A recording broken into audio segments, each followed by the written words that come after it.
Doctor Babasaheb आंबेडकरांचा एक वाक्य मला आठवलं आहे का जो आदमी जो समाज अपना इतिहास भूल जाती है वो कभी इतिहास घडा नहीं सकती.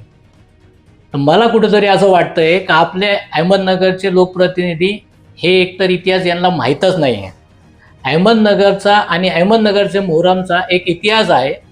तो इतिहास असा आहे की जेव्हा यांचे जन्म नाही झाले तेव्हापासून अहमदनगरचे मोहरम याच पद्धतीने आणि याच मार्गाने साजरे केले जातात. जर तुम्हाला कोणती शंका असेल, लोकप्रतिनिधीसह त्यांचे बगलबच्च्यांना जर कोणती शंका असेल तर त्यांनी माननीय अहमदनगर कलेक्टर साहेबांकडे जावा. त्यांच्याकडे त्याचे सगळे पुरावे आहेत. कारण 9वीला मोहरमची 9वीला आणि मोहरमचे 10वीला कोणत्या मार्गाने सवारी जाते हे सगळं त्यांच्याकडं सगळं लिखितमध्ये 550 वर्षापूर्वीचा इतिहास सगळं त्यांच्याकडं आहे.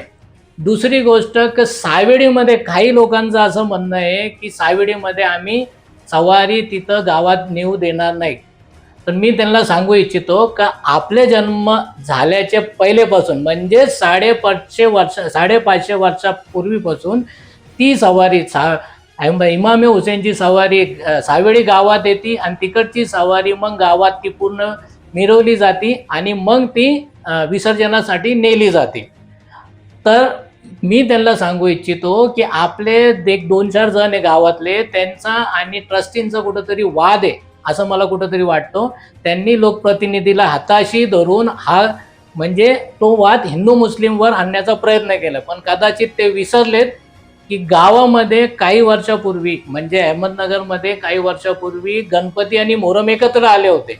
तर त्यावेळेस त्या सावेडी गावामध्ये गणपतीच्या मंडपामध्ये इमाम हुसेनचे गाणे लागले जेव्हा ती सवारी आली आणि जातीय एकतेचा त्यांनी आदर्श निर्माण केलाय. तर मला माननीय SP साहेबांना विनंती आहे की आपण हा सगळा इतिहास जे आपल्याकडे आलेत त्यांना हे इतिहास समजून सांगावा. आणि सगळ्यात महत्त्वाचा विषय म्हणजे ज्याप्रमाणे अहमदनगर जिल्ह्यामध्ये प्रत्येक जागी हा लोकप्रतिनिधी जाऊन फक्त हिंदू मुस्लिम जिहादी करत आहे. तर माननीय मुख्यमंत्री साहेब परत ऐकून घ्या, मी माननीय मुख्यमंत्री साहेब, गृहमंत्री साहेब, आपले अहमदनगरचे कलेक्टर साहेब आणि SP साहेबांना विनंती करतो की आपण या लोकप्रतिनिधी जो नेहमी सगळीकडे जाऊन जिहादी लांडे हिरवे साहेब आणि गाडायच्या आणि काटायच्या भाषा करतात यांना कुठंतरी आपण थांबवावा. कारण अहमदनगरचे मोहरमला जर गालबोट लागलाच तर सर्वात पहिले आरोपी या लोकप्रतिनिधीला करावा. कारण हाच एक कारणीभूत असणार आहे अहमदनगरच्या मोहरमला गालबोट लागण्यासाठी. तरी माझी विनंती आहे की आपण याला कुठंतरी नियंत्रण घालावं. धन्यवाद.